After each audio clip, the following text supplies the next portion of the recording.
Donc c'est effectivement les valoriser et montrer aux gens aussi que ce n'est pas une question que d'âge et qu'on peut apprendre et qu'on doit apprendre de tout, y compris des enfants, des musulmans, des non-musulmans, de toute situation. Toute situation est une épreuve. Et donc être avec des plus âgés nous amène à apprendre. Être avec des plus jeunes nous oblige également à avoir un certain comportement. Si on ne les respecte pas, ils ne nous respectent pas. Et donc ça également, le respect des anciens, on sait que ça fait partie des valeurs de l'islam. Le respect des jeunes également, parce que quand on ne respecte pas, on ne sera pas respecté. Et donc ça, la socialisation est extrêmement importante dans la mesure où quand on a des bonnes interactions, il y a des chances pour que le message passe. Et quand on n'a pas de bonnes interactions, quand on fuit nos quartiers, quand on fuit notre voisinage,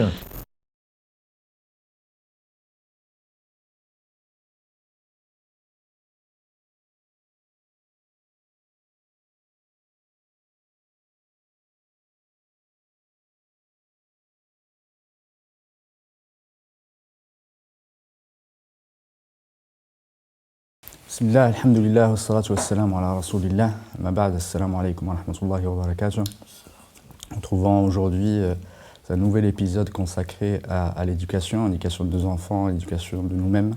C'est important de rappeler les principes et méthodes importantes à avoir tout au long de notre vie, dans nos interactions avec autrui. Alhamdulillah, aujourd'hui, on va aborder un élément important qui est la socialisation et la vie avec autrui, de l'enfant et de nous-mêmes. C'est important de nous le rappeler. Et Cheikh Barakallahu Fi pourra nous développer ces aspects parce que l'enfant fait partie d'une petite société, on va dire, d'une famille, mais fait partie aussi d'une communauté plus large et en plus une communauté nationale avec des personnes d'origine et de religions différentes. Bismillah, alhamdulillah, wa salatu wa salam ala rasulillah. Barakallahu fik Mohamed, c'est une chose qui est effectivement extrêmement importante, la vie en société, d'autant plus que Allah a voulu que la famille, qui est la première société, progressivement s'agrandit. Et donc, si Allah avait voulu, on serait comme une société chinoise où on va limiter les naissances, etc. Nous, dans notre communauté, c'est l'inverse. Le prophète alayhi salatu wassalam nous a encouragés à former une communauté la plus large possible, la plus grande possible. Et donc, si l'aîné se croit tout permis, dès qu'il commence à avoir des petites sœurs ou des petits frères, il y a des petits conflits, on doit partager, et c'est une éducation déjà. Je pense à bas âge, partager ses jouets, partager la maman, partager le père, donc commencer à partager. Autant au début, je pense que les interactions peuvent être non conflictuelles, autant ensuite, forcément, on a affaire à un espace qui est réduit. Et ça, je pense que c'est très très important. Ce qui fait que Allah a voulu naturellement, dans toute société, notamment dans la société humaine, que les gens pactisent, qu'il y ait des pactes, qu'il y ait des non-dits, qu'il y ait des règles. Et ça, c'est indispensable. Donc, par conséquent, dans l'islam, je pense qu'il faut tenir compte de ce point de vue-là. Et celle-ci nous oblige à un comportement modèle, et un comportement de bienveillance, un comportement de partage.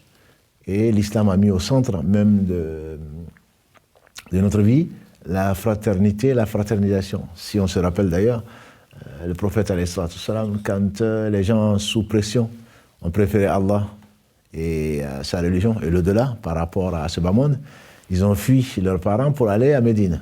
Quand ils sont arrivés à Médine, ceux qui étaient confortablement installés, en tout cas relativement, ont partagé, et l'une des réalisations extraordinaires que Allah a permis au prophète sallallahu alayhi wa sallam de faire, c'est la fraternisation. Des gens qu'on ne connaît même pas et qu'on découvre, et on partage avec eux tout ce qu'on a. Donc de très beaux exemples dans la sira du prophète sallallahu alayhi wa sallam et de ses compagnons sont là pour nous dire, ils se considéraient comme plus encore que des frères de sang. Donc cela veut dire que je ne suis pas seul, j'ai besoin des autres, et surtout, les autres ont besoin de moi. C'est-à-dire que je me mets au service des autres, et donc le meilleur d'entre nous, c'est celui qui va céder son droit, entre guillemets. On n'est pas dans une société de revendication.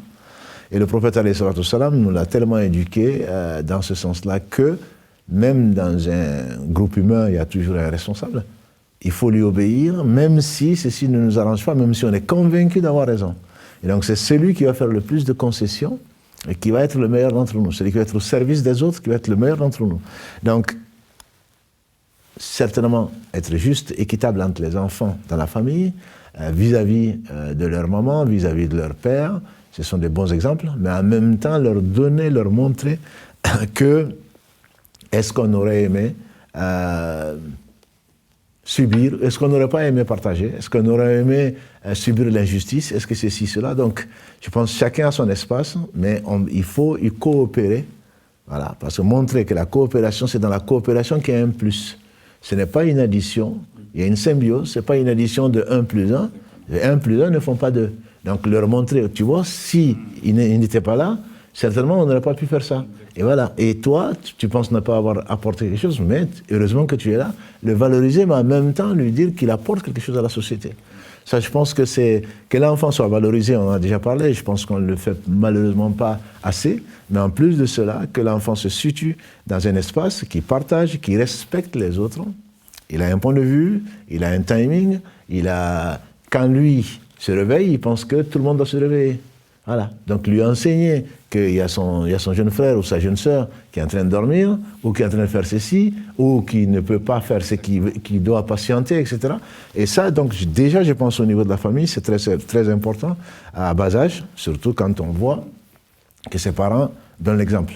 Ça, c'est très, très important.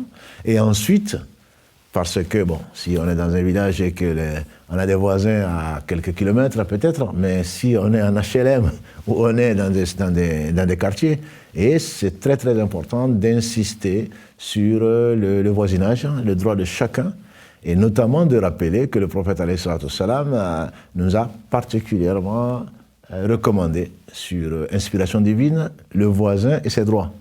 Le prophète alayhi salatu wassalam, il a dit, l'ange Gabriel, celui de la paix divine, a tellement insisté sur le droit du voisin que j'ai craint qu'il ne l'inclue parmi les héritiers.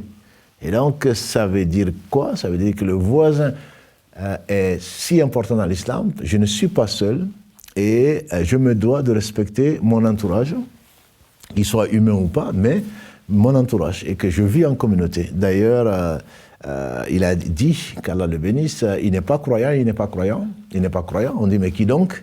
Il dit, celui dont les voisins ne sont pas à l'abri de sa méchanceté. Voilà, donc c'est, quand on veut savoir vraiment quel est son comportement, comment il est vu, qu'on demande au voisin. Si le voisin pense qu'on est bien éduqué, c'est que peut-être qu'on l'est. Mais si certainement le voisin se plaint, on dit qu'une femme, on est venu se plaindre au prophète alayhi salam du cas d'une femme qui passait ses nuits à prier et ses jours à jeûner. Mais ses voisins se plaignaient d'elle. Et il aurait dit, alayhi salam, elle est en enfer, à cause de cela. Donc, l'islam n'est pas qu'un paraître. L'islam est une amélioration, un cas individuel, mais le cas individuel se situe dans le cas général. Et le prophète alayhi salam ne nous a-t-il pas dit que les meilleurs d'entre nous, ce sont ceux qui ont le meilleur comportement. Le meilleur comportement, ce n'est pas par rapport à soi, c'est par rapport à l'extérieur, par rapport aux autres, par rapport aux parents certes, par rapport on a parlé même des animaux, par rapport aux voisins, par rapport au quartier, par rapport à la société. Et la société n'est pas...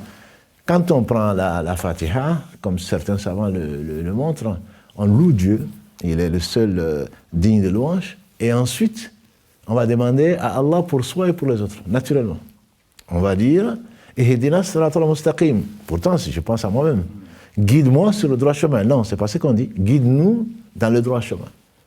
Et on nous rappelle, et Allah nous rappelle, le chemin de ceux qui, pas le chemin de celui que tu as agréé, le chemin de ceux que tu as agréé. Voilà. Donc, nécessairement, la société influence sur nous. Et nous influençons sur la société. Donc, il ne faudrait pas se voir, comment dirais-je, isolé dans un cocon ou autre chose. Il faut voir qu'on interagit, qu'on doit interagir de la meilleure des façons, d'autant plus qu'un musulman se doit être exemplaire Donc, et on est témoin, comme Allah le dit souvent dans le Coran, notamment dans la sourate 4, afin que nous soyons témoins vis-à-vis des autres. Vis-à-vis des autres, ce n'est pas une opposition. Quand Allah a envoyé les prophètes qui sont les meilleurs, c'est pour interagir, c'est pour aller vers l'autre. C'est pour donner le bon exemple, mais c'est pour inciter les gens également à vivre en groupe. Et donc ça, ce sont des choses qui sont très importantes. Et effectivement, sur ce point-là, les parents peuvent favoriser justement ces interactions-là en amenant par exemple les enfants dans les réunions où il y a des adultes pour leur apprendre un petit peu les règles d'interaction, les règles de bienséance dans leurs aspects de vie en société. Du coup, ça, on a des exemples du prophète l'exemple de la sunna qu'on a vu de la sira du prophète. C'est important justement de favoriser cet élément-là. C'est vrai. Nous, on attend souvent, on empêche les enfants presque de venir à la mosquée parce qu'ils vont gêner. Quand on veut les amener à l'âge adulte, quand ils sont pubères, ils n'ont plus envie, ils ont autre chose à faire. Exactement. Donc, on aime accompagner, on est fiers d'accompagner ses parents dans les réunions de famille, en dehors des réunions de famille, pour aller faire des courses. Je me rappelle que c'est l'un des meilleurs souvenirs que les enfants ont, voilà, d'être avec les parents, de leur montrer l'importance des choses, le respect des autres. Non, chacun a son tour. C'est pas parce qu'on est pressé. Il faut aider la vieille dame, et il faut ceci. Donc c'est nous-mêmes qui donnons l'exemple, et au travers de ça, l'enfant apprend. Et effectivement, à la mosquée, ce que le prophète alayhi salatu wassalam faisait, c'est que non seulement on a vu qu'il avait de très bons cavaliers, qui sont ses petits-enfants, etc., et qu'il patientait vis-à-vis de ce qu'il voyait et comment il réagissait alors que d'autres réagiront autrement. Donc il éduquait effectivement les gens, et les enfants qui sont là, qui observent. Et des enfants participaient effectivement autour de lui. Avant d'y aller, bien sûr, il faut leur expliquer un minimum. Mais ensuite, les enfants doivent se tenir. Même s'ils ne se tiennent pas, ce n'est pas une raison pour qu'ils ne viennent plus. Voilà. Et si on leur dit, voilà ce que tu as fait, ce n'est pas comme ça qu'il faut le faire. Voilà, tu as gêné les gens, etc. Mais néanmoins, c'est comme ça qu'on apprend, et pas l'accabler au point qu'il ne viendra plus jamais à la mosquée. Exactement. Voilà. Exactement. Et effectivement, c'est important de leur apprendre ces règles-là et accepter aussi qu'ils aient un avis. On rapporte de Omar ibn Khattab, des fois, quand il avait des difficultés ou des choses un peu complexes, il demandait l'avis aux jeunes. Parce qu'en fait, ils recherchaient leur perspicacité, parce que quand on est jeune, parfois on a un sens de l'observation différent quand on est adulte. Et il allait les voir, c'est-à-dire qu'à un moment, l'avis même de ces jeunes, on peut leur demander, parce que c'est une façon aussi de les responsabiliser, de leur demander et de les inclure un peu plus, et pas les laisser tout le temps dans cette situation d'enfant qui ne comprend rien, tu ne comprends rien, etc., quand tu seras adulte. Ça, vraiment, c'est de la préparation pour l'avenir et de la responsabilisation, la prise de confiance en soi, etc. Tout à fait. Et en même temps, je pense que ça, non seulement ça leur donne, ça les valorise, comme on en parle souvent, mais également, je crois que ça permet aussi d'éduquer les plus âgés. Omar ibn Khattab, il faisait danser, Majalis, quand il faisait donc la consultation, etc. On se rappelle de cette très belle éducation qu'Allah lui a donnée. Il invitait Ibn Abbas, qui était jeune. Exactement. Et donc on dit que les personnes âgées étaient un peu vexées. Qu'est-ce que ce jeune fait parmi nous? Voilà, c'est déjà une éducation. Et finalement, pour les tester, comme il a compris ça, et Allah a voulu qu'il les teste en disant qu'est-ce que vous pensez de cette sourate, donc 110, la sourate Nasr, Iza ja'a nasrullahi wal fath. Et ils ont dit, ouais, Allah a dit que quand la Mecque sera ouverte, que le secours d'Allah soit là. Donc ils ont traduit. Et il a demandé à Ibn Abbas, et toi, le fils d'Abbas, qu'est-ce que tu en penses? Il dit, ça c'était l'annonce de la mort du prophète. Il a dit, moi, je ne sais pas plus que ça dessus. Effectivement, il avait raison. Donc, c'est effectivement les valoriser et montrer aux gens aussi que ce n'est pas une question que d'âge et qu'on peut apprendre et qu'on doit apprendre de tout, y compris des enfants, des musulmans, des non-musulmans, de toute situation. Toute situation est une épreuve. Et donc, être avec des plus âgés nous amène à apprendre. Être avec des plus jeunes nous oblige également à avoir un certain comportement. Si on ne les respecte pas, ils ne nous respectent pas. Et donc ça également, le respect des anciens, on sait que ça fait partie des valeurs de l'islam, le respect des jeunes également, parce que quand on ne respecte pas, on ne sera pas respecté. Et donc ça, la socialisation est extrêmement importante, dans la mesure où quand on a des bonnes interactions, il y a des chances pour que le message passe. Et quand on n'a pas de bonnes interactions, quand on fuit nos quartiers, quand on fuit notre voisinage, comme c'est malheureusement le cas souvent en Europe, quand on veut rester entre nous, certainement, entre nous, qu'est-ce qu'on va faire? On va créer des ghettos et on va exclure les autres, comme si c'est nous qui définissons, qui devons définir donc les limites des interactions. Non, je pense qu'on doit interagir toujours positivement et ce n'est pas à nous de limiter les interactions. Au contraire, on doit aimer interagir avec nous. Ce serait un bon signe pour nous que nous avons dompté nos passions et que nous voulons du bien pour les autres. Et ça, c'est des exemples à donner pour les enfants et également pour les adultes. Et effectivement, je voulais attirer un peu l'attention sur un aspect important, parce qu'on entend beaucoup de nos frères, qu'Allah nous guide tous, qui parfois interprètent mal les textes et que toute notion de respect, pas de fraternité, pardon, de respect de l'autre, il est plutôt dirigé vers le musulman et on exclut tous ceux qui ne sont pas. Et à un moment, on dit, voilà, il est musulman quand il n'est pas musulman, etc. Comme s'il était exclu du paysage, alors qu'il fait partie de ce paysage-là. Bien sûr, c'est surtout que le monde est devenu si petit. Nous sommes des témoins, comme Allah le dit, nous sommes des témoins vis-à-vis des gens, et le prophète, alayhi salatu wassalam, témoin pour nous, on espère, et pas contre nous. Donc pour être témoin, il faut vivre. Il faut vivre, il faut interagir, il faut apporter aux gens. Et le message même de l'islam, le meilleur qu'il soit, inviter les gens à abandonner leur passion pour suivre la vérité qui est le fait d'adorer Allah, ne peut pas se faire sans interaction. Et si on ne donne pas un bon exemple aux gens qui ne connaissent pas encore la religion, comment est-ce qu'on veut que ces gens nous acceptent et acceptent le message? Donc nous sommes tous des ambassadeurs, et parce qu'on est musulmans, on n'a pas le droit, je ne dirais pas l'erreur, en tout cas il y a certaines choses qu'on devrait absolument éviter bien plus que d'autres. Parce qu'on a un Seigneur, on croit au jour du jugement dernier, on sait qu'on sera jugé, mais en plus de cela, on sait que les gens aiment les gens qui les respectent, les gens qui leur apportent quelque chose. Donc si on veut faire passer un message, il faut déjà que le messager que nous serons, ou que nous sommes toujours, soit quelqu'un de bienveillant, quelqu'un ayant le meilleur comportement possible. Et pas seulement vis-à-vis, bien sûr, de ses parents. Parfois, on peut avoir un comportement avec ses frères, entre guillemets, de religion, et vis-à-vis des autres, ce n'est pas le cas. Et ce n'est pas vraiment ça le critère. Le critère, c'est que plus on interagit avec des gens qu'on ne connaît pas, plus on apporte quelque chose à ces gens-là, et c'est vraiment, quand Allah dit وَمَا أَرْسَلْنَا مِن رَسُولٍ إِلَّا بِلِسَانِ قَوْمِهِ لِيُبَيِّنَ لَهُمْ.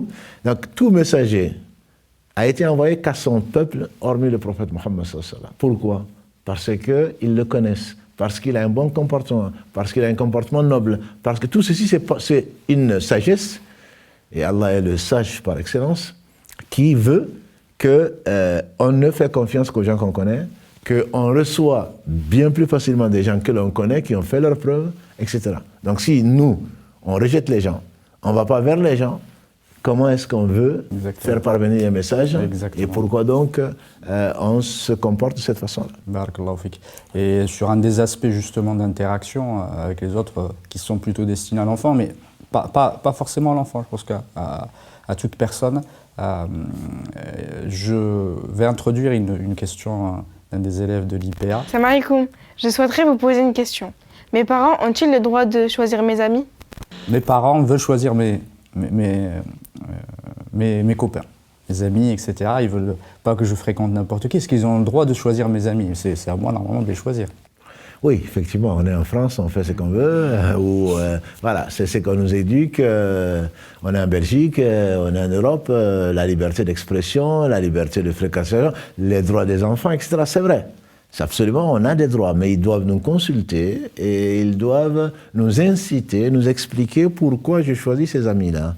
Et ce n'est pas forcément les gens de ma famille, ce n'est pas forcément ta famille, ce sont les gens qui se respectent, qui sont bien éduqués, parce qu'il y a une influence extrêmement importante, ça tout le monde le sait, de l'environnement, de la fréquentation, etc. Donc c'est une protection que veulent t'apporter donc, tes parents, et sur des critères. Quels sont ces critères? C'est le critère du bon comportement. C'est le critère du respect de l'autre, c'est le critère donc parce que l'influence, comme le proverbe le dit, dis-moi qui tu es et je te dirai qui tu es. que l'on le veuille ou pas. Et le prophète alayhi salatu wa sallam nous a donné le meilleur exemple. L'exemple de la bonne compagnie est celle donc d'un vendeur de parfums. Soit il t'en offre, soit tu achètes, ou alors, et au moins tu risques de sentir bon à force d'ouvrir le parfum et le présenter.